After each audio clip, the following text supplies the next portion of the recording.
한국에 기독교가 처음 들어올 때에 한국에서 이미 믿는 전통 종교, 특별히 귀신을 믿는 무속 종교가 성경에 나오는 귀신에 관계된 사탄의 세계에 대한 그런 내용들을 받아들이기 쉽게 만든 점이 있습니다.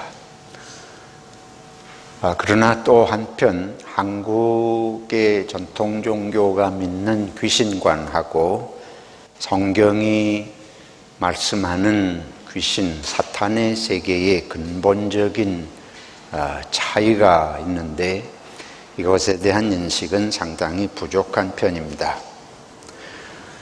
오늘 본문은 사람이 귀신이 들렸을 때 나타나는 현상을 아주 구체적으로 언급하고 있습니다. 이 귀신 들린 사람이 예수님을 만났는데 이 사람의 현상을, 상황을 어떻게 말씀하는고 하면 이 사람이 오랫동안, 그러니까 이미 예수님 만나기 전부터 오랫동안 옷을 잘 입고 다니지 않고 또 이 사람이 집에 살지도 않는데요. 보통 사람이 옷 입고 집에서 잠을 자고, 근데 이 사람은 그렇지 않고 무덤 사이에 산다. 그러니까 이 보통 일반적인 사람의 생활하고 아주 전혀 다르죠. 둘째로는 또 여기 이 사람이 보면 더러운 귀신이 들어갔는데 귀신이 가끔 이 사람을 붙잡음으로 쇠사슬과 고랑에 매어 지켰으되 그 맨 것을 끊고 귀신에게 몰려 광야로 나간다. 그래서 보통 자기 힘으로, 인간의 힘으로 할 수 없는 그런 그 괴력을 발휘해서 쇠사슬과 고랑까지 끊어내고 광야로 달아나는 이런 모습이 언급이 되어 있습니다. 그리고 또 한 가지는 여기 예수님을 만나게 되자 예수님을 보고 부르짖으며 그 앞에 엎드려 큰 소리로 불러 이르되, 이게 예수님께서 보통 사람이 아닌 것을 알고 지극히 높으신 하나님의 아들 예수여, 당신이 나와 무슨 상관이 있나이까? 당신께 구하노니 나를 괴롭게 하지 마옵소서.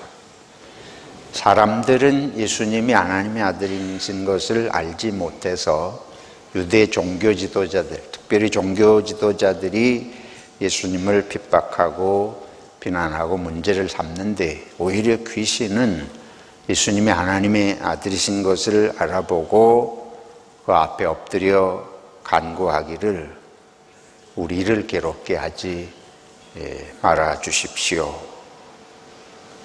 자기들이 이제 예수님 앞에 어쩔 수 없이 쫓겨나게 되는 상황을 직감을 하고 이렇게 애걸하는 것을 이제 보게 됩니다. 이 귀신 들린 사람, 오늘 우리 현대 사회에서 귀신이 있느냐 이렇게 이제 생각하는 사람들도 많이 있겠습니다만은, 우선 이 시간엔 귀신이 있느냐 없느냐 이런 논하는 시간이 아니고 이 귀신 들린 사람의 현상을 좀 생각을 해 보십시다. 첫째로 이 사람은 사람인데 사람이 아닌 삶을 살고 있습니다. 우리가 보통 사람을 이성이 있고 감정이 있고 의지가 있다 이렇게 표현하는데, 이 사람은 어떤 자신의 이성적인, 감정적인, 의지적인 모습을 지니고 있지 못하고 온전히 귀신이 지배하는 대로 그렇게 살아가고 있는 모습을 보게 됩니다. 전적으로 귀신에게 억압된 그런 존재인 것을 볼 수 있겠습니다. 귀신이 성경에서 이렇게 사람을 육체적으로, 인간을 육체적으로 지배하는 모습, 이제 오늘 나오는 장면은 그렇게 되어 있습니다. 근데 성경이 우리는 이거는 이제 한국의 전통적인 귀신관에서는 이런 건 어느 정도 짐작이 되고 수용할 수도 있는 일들이라고 보여져요. 그런데 다른 한 가지 성경이 중요하게 귀신과 관련해서 말씀하고 있는 건 바로 예수님을 시험한 사탄의 시험입니다. 전에도 말씀을 드렸습니다. 귀신은 사탄의 수하에 있는 존재로 성경은 이제 그렇게 우리들에게 말씀하는데, 사탄이 인간을 지배할 때에 귀신은 사람의 몸에 들어와서 우리의 육체적으로 질병을 일으키고 고통을 주고 심하면 죽음에도 이르게 하고 이런 육체적인 우리를 지배하는 것으로 이제 되게 생각을 하지만 그것으로 그치는 것이 아니고 이 세상의 모든 어두움의 세력, 악의 세력, 그것이 모두 이 사탄의 세계로부터 온다는 걸 성경이 말씀합니다. 예수님께서 하나님의 나라의 일을 시작하실 때에 먼저 예수님에게 달려와서 시험을 한 존재가 사탄입니다. 우리가 아시다시피 이건 너무 잘 아시는 이야기예요. 돌이 떡이 되게 하라. 그건 예수님의 육체를 괴롭히는 거하고 아무 상관이 없습니다. 오히려 예수님이 40일 금식하고 광야에서 줄이시니까 예수님을 도와주는 것처럼 이런 말이에요. 네가 하나님의 아들의 능력이 있지 않느냐. 근데 이것은 사실은 예수님에게 능력을 과시하는 존재로, 우리들이 그런 인간의 본성 속에 사탄이 사람의 마음, 욕망을 자극해서 하나님이 지으신 사람다움을 상실하게 하는, 그러니까 인간의 육체를 지배해서 고통스럽게 해서 사람이 사람답게 살 수 없는 것, 오늘 귀신 들린 현상의 문제거니와, 또 이 다른 한 측면은 인간은 육체만으로 사는 것이 아닌데 인간의 정신을 지배하는 거예요.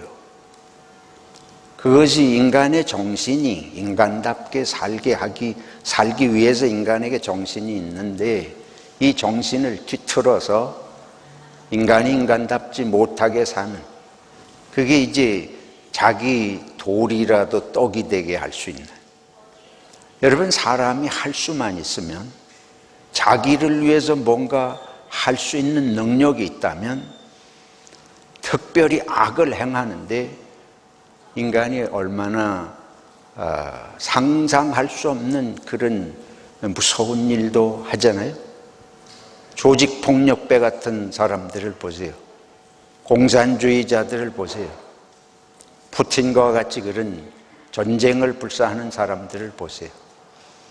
자기들이 뭔가 할 수 있는 능력을 손에 쥐었을 때에 그 사람의 정신이 잘못 작동하게 될 때에 무서운 파괴적인 존재로 사용이 되는 것입니다. 히틀러가 어디서 나옵니까? 히틀러 속에 귀신이 들어가서 그 사람 병들게 하고 무슨 이상하게 그렇게 하는 것 전혀 아니죠. 그러나 우리는 그거를 정상적인 인간으로 볼 수가 없지 않습니까? 왜 같은 코가 있고 같은 눈이 있고 같은 두뇌가 있는 인간이 그러한 상상할 수 없는 괴물로 변하는 것은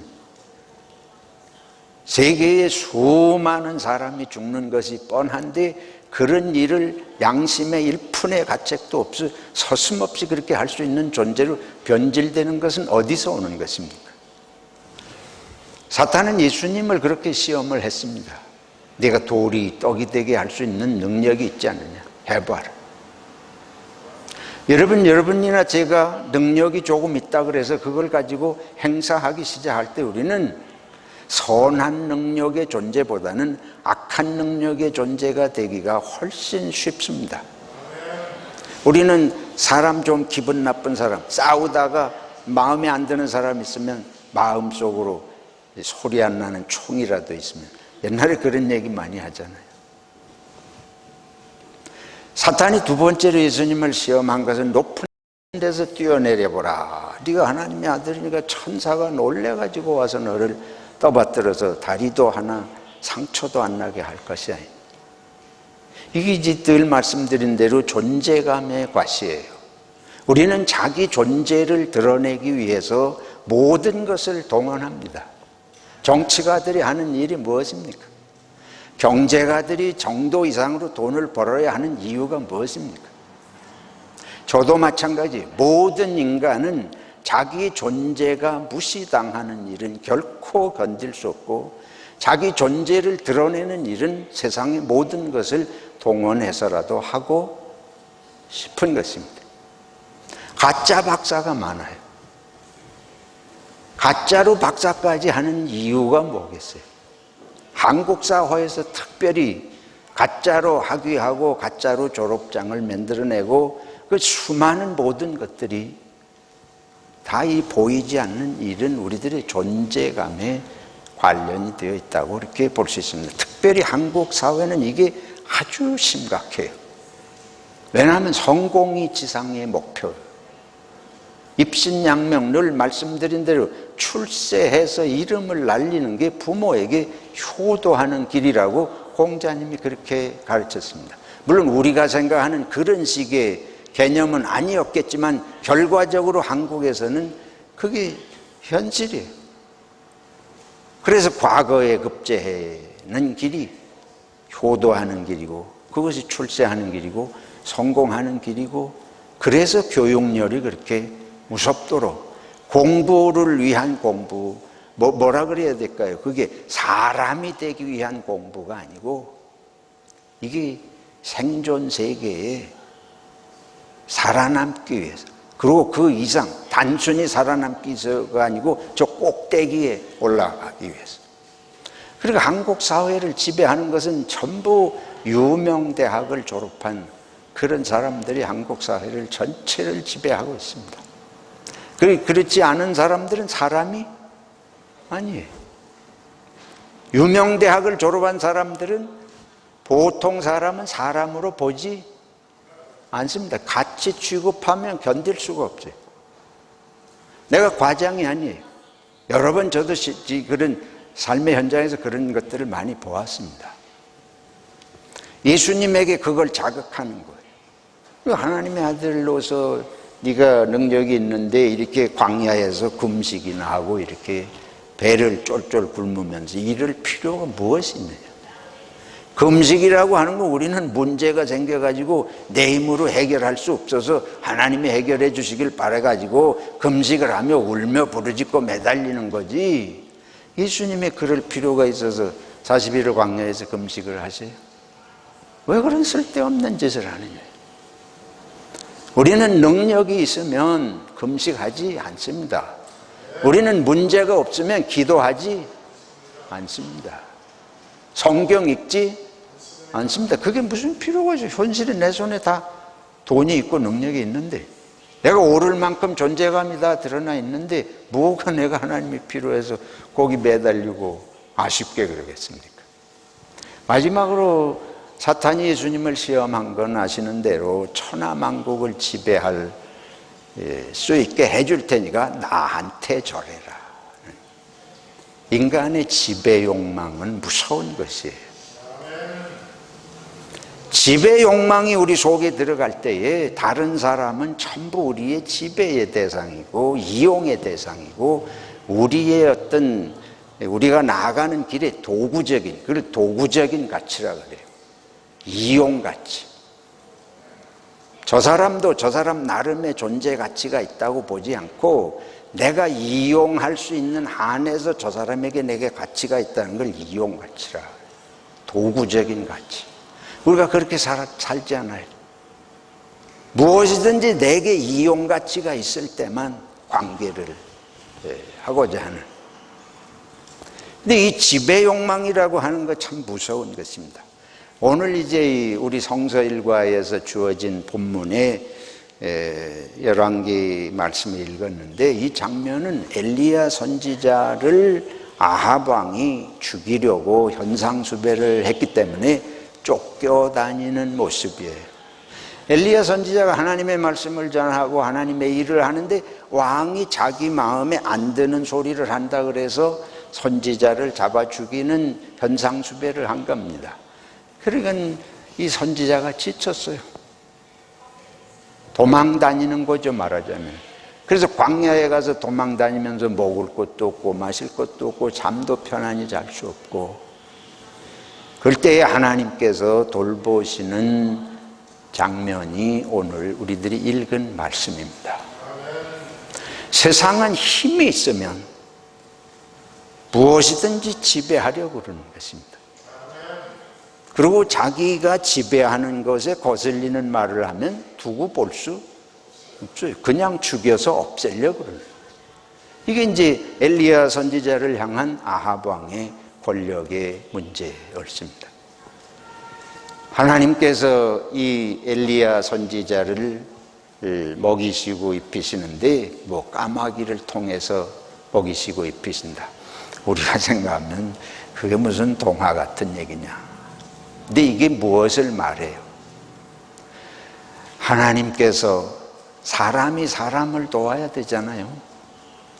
사람이 사람을 살려야 되지 않습니까? 근데 사람은 사람을 죽이려고 해요. 오히려 하나님께서 이런 미물들을 통해서 이 당신의 선지자를 돌보신다. 그러시면서 오늘 15절까지 읽었는데 15절에 가서 하나님께서 이 엘리야가 그래서 나는 차라리 나의 생명을 거두어 가주십시오. 그럴 거 아니에요.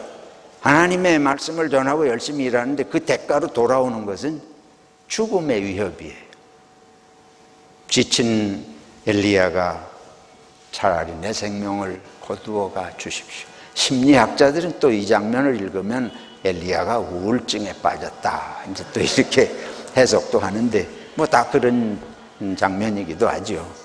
어쨌든 하나님께서 이 엘리야를 부르셔서 네가 어찌해서 낭망해가지고 이렇게 했느냐. 하나님이 용기를 주시면서 오히려 네가 가가지고 새로 왕을 세워라. 이런 기가 막힌 장면이에요. 근데 이 시간에는 그런 얘기가 아니고 이 시간에 왜 이 구약의 열왕기의 말씀과 오늘 이 예수님께서 귀신 내쫓는 장면을 같이 연결해서 성경이 이렇게 말씀으로 주어져 있습니까? 하나님은 모든 사람을 자유하고 행복하게 살도록 지으신 줄로 믿습니다. 이 세상에 어떤 생명도 가치 없는 생명이 없습니다. 그리고 생명은 반드시 다른 생명을 돕고 도움을 받으며 살도록 하나님이 지으셨습니다. 근데 이걸 거꾸로 하는 거예요. 다른 생명을 해하고 억압하는 존재. 그것은 사람이 됐든 귀신이 됐든 무엇이 됐든 하나님 생명을 지으신 뜻에 거꾸로 가는 것이. 예수님께서 이 귀신을 내쫓으셨는데 그건 무엇을 말합니까? 하나님께서 엘리야 선지자를 보호하시는 것은 무엇을 말해요? 저와 여러분들이 이 세상을 살아가면서 내가 정말 하나님이 사람 지으신 뜻에 합당하게 살려고 하면 고난도 있고 어려움도 있지만 하나님이 반드시 동행하시고 돌보시는 줄로 믿습니다. 하나님은 우리가 남을 억압하는 것도 원치 않으시고 남에게 억압을 당해서 생명답지 못하게 불행하게 사는 것도 원치 않으세요. 우리가 창세기 1장에 하나님이 모든 생물을 지으시고 사람을 지으시고 주신 축복이 똑같습니다. 생육하고 번성하라. 그게 뭐 자식 많이 낳으라는 그런 차원을 넘어서서 생육하고 번성하라고 하는 건 충만한 삶을 살라는 거예요. 충만한 삶이 무엇이? 기쁨과 감격이 있고 생명력이 약동하는 삶이 아닙니까? 그러면 나는 생명력이 있고 충만하게 기쁨이 있어서 하는데 다른 사람은 억압하고 살면 그것도 합당하지 않은 일 아니에요. 모든 사람을 하나님이 축복하시고 모든 사람이 생육하고 기쁨으로 살기를 원하시는데 그러니까 내가 다른 사람을 억압해도 안 되고 다른 사람의 억압을 받을 필요도 없고 거꾸로 돕고 사랑하고 그래야 세상의 모든 사람이 기쁠 거 아니에요. 그렇지 않습니까? 내가 나는 편한데 남을 억압하면 우선 좋은 것 같지만 반드시 내게 되돌아옵니다. 어떻게 돌아오냐? 그 사람이 하나님 앞에 부르짖을 거 아니에요. 저 새끼 좀 없애주세요. 용서해주고. 하나님께서 이스라엘 백성들이 아까 제가 기도도 했지만은 애굽의 바로 왕이 자기 그때 당시는 최고 강대국이에요. 강대국의 권력을 가지고 자기네 땅에 저 북쪽에 조금 고센 땅에 종살이하면서 사는 민족이 커지는 것이 두려워가지고 막 억압을 하잖아요. 벽돌장을 하루에 10장 만들던 걸 말하자면 20장 만들게 하고 점점 커지니까 어린애들이 나면 3개월 이하는 다 죽이고, 그러니까 하나님께서 이스라엘 백성을 그들의 손에서 건져내는 이야기가 출애굽기 이야기입니다. 하나님께서 10번을 놓으라고 바로 모세를 통해서 가서 권고하지만 바로 왕이 듣지 않습니다. 하나님이 그냥 무작정 애굽 사람을 다 쓸어 없앤 게 아니고 정신 차리고 이 약한 민족을 그렇게 억압할 것이 아니고 놓아서 보내라. 10번을 기회를 주셔도 하지 않으니까 하나님께서 재앙의 기적을 내리시는 거예요. 하나님은 애굽 백성은 덜 사랑하시고 이스라엘 백성을 더 사랑하는 얘기가 결코 아닙니다. 그건 이스라엘 백성 입장에서는 자기네들을 더 사랑해서 하나님이 애굽을 망하게 하셨다 그렇게 해석하는지 모르지만 그렇지 않아요. 하나님의 백성은 이스라엘도 애굽도 온 세계가 다 하나님의 백성입니다. 근데 이 애굽이 정신 차리게 하려고 하시는 것이고 다 그 강대국의 힘으로 자기들에게부터 종살이 하는 사람을 억압하니까 이걸 놓으라고 하신 거지 애굽을 망하게 하는 게 목적이 아니에요. 그래서 10번씩 기회를 주시는 거예요. 놓으라. 안 듣는데도 2번, 3번, 4번, 10번씩 해서 그래도 인간이 힘이 있으면 회개하지 않습니다. 인간은 힘이 있을 동안에 뉘우치지 않아요. 그 사례가 바로 성경의 출애굽기 이야기예요. 그 결국 하나님께서 손을 쓰셔서 애굽의 장자들을 다 치시고 이스라엘이 해방되는 얘기. 오늘 우리 사회 속에서 저와 여러분들이 남보다 조금이라도 지식이 더 있다거나 돈이 더 있다거나 뭐든지 조금이라도 더 있는 걸 가지고 남을 억압하는 데 사용한다면 우리는 마귀의 종이 되는 것 외에 다름이 아닌 줄로 믿습니다. 그래서 예수님께서 오셔서 그거예요. 이 귀신 들린 사람의 이야기는 귀신 내쫓는 단순한 동화 같은 얘기가 아니고 인간을 하나님이 본래 지으신 인간 회복을 말하는 것입니다. 인간이 인간답게 살게 하기 위해서 우리는 같이 지음을 받은 거예요. 부부지간도 마찬가지입니다. 부부도 하나님께서 남편이 아내를 억압하라고 하시는 것도 아니고 남자가 여자보다 더 귀하다고 하는 것도 아니고 서로가 서로의 생명을 풍성하게 하기 위해서 남자와 여자로 지으신 줄로 믿습니다. 모든 사람이 그렇습니다. 여러분 아멘 잘 안 나오시는 거 보니까 별로 농담입니다. 여러분 살아가면서 1%라도 남보다 우월감을 갖지 마시기 바랍니다. 우월감과 지배 욕망에서 모든 죄악이 생겨나요. 죄라는 게 뭐예요?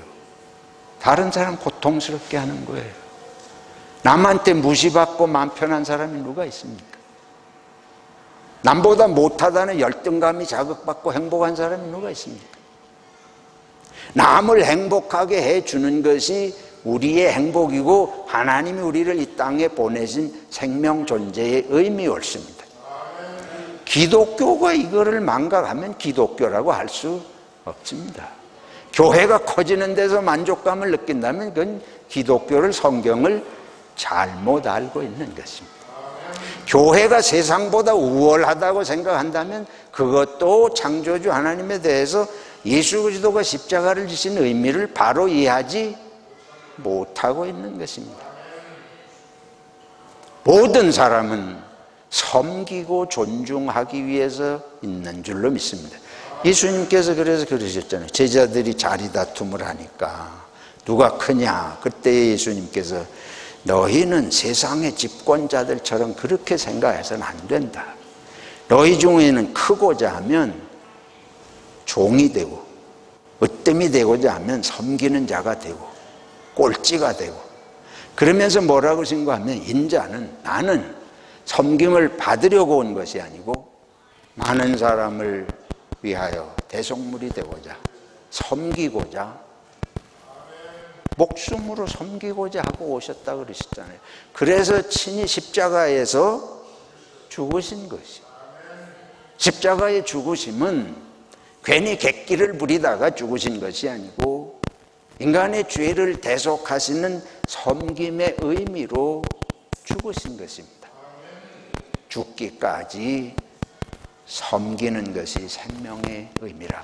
그러면 나는 무슨 다른 사람은 섬기다 가면 나는 뭐냐? 그게 내 삶이냐? 맞습니다. 예수님이 보여주신 게 서로 섬기다 가는 것이 삶의 전부인 줄로 믿습니다. 그 이상 아무것도 없어요.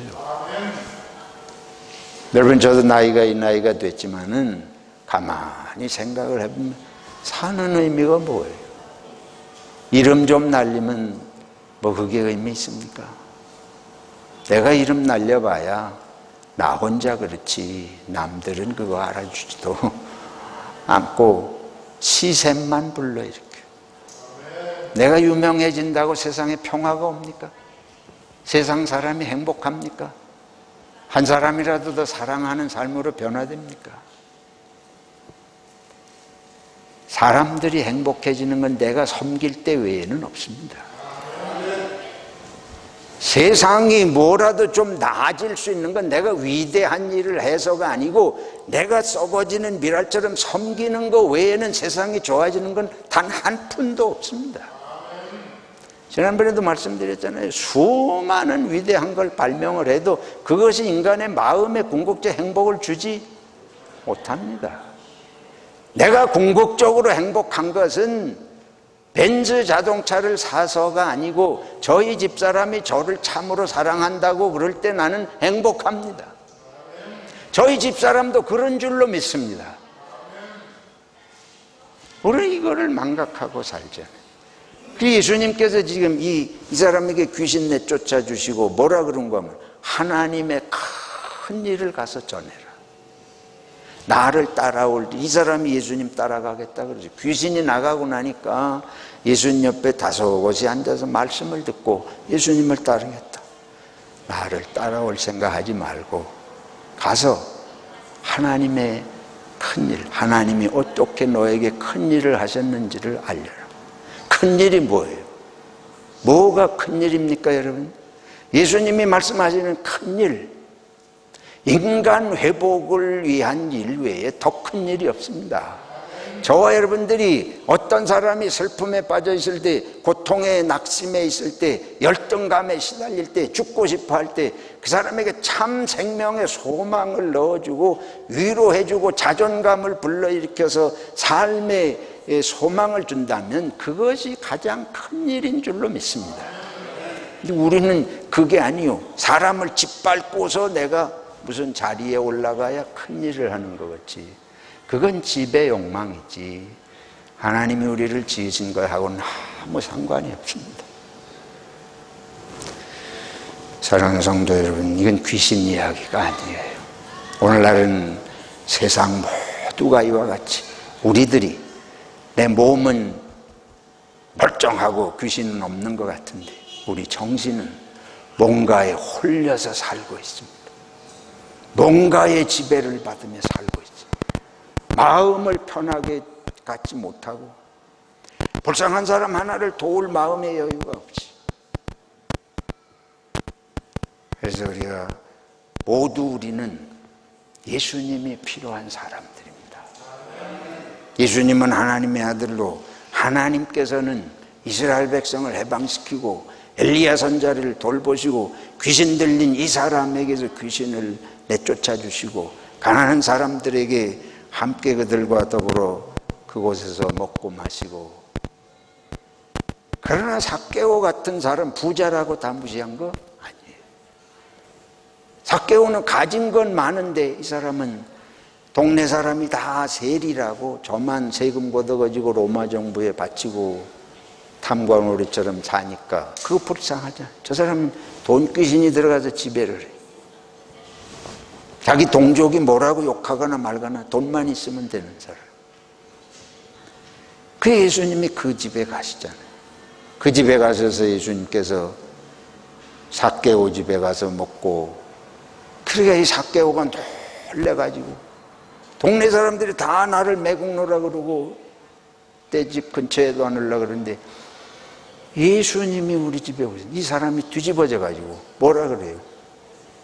재산을 다 팔아서 절반을 가난한 자들에게 나눠주겠고. 그 말이 재미죠. 재산 절반을 팔아서 가난한 자들에게 나눠주겠다. 성경을 우리가 그냥 생각 없이 읽으면 뭐 무슨 소리인지 모르지만 거기 분명히 그래요. 이 사람이 근데 그동안 재산 모아가지고 가난한 자들 안중에나, 예, 그렇죠. 사람이 변한 거예요. 다른 사람에게 빼앗은 것이 있으면 몇 배를 갚겠습니다?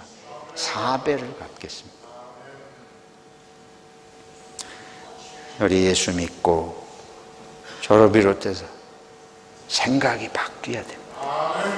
생각이 자유를 얻어야 됩니다. 이 우리를 지배하고 있는 어둠의 세력에서, 이 귀신의 사상에서, 욕망의 부추김에서 자유를 얻고 행복한 삶이 회복되어야 할 줄로 믿습니다.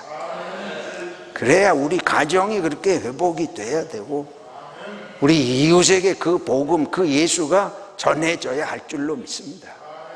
현대사회일수록 우리가 정말 전도해야 됩니다. 이 예수 정신을 정말 전도해야 이 세상이 이 억압된 상태에서 자유를 얻고 평화의 세상을 위해서 우리가 함께 살아갈 수 있을 줄로 믿습니다.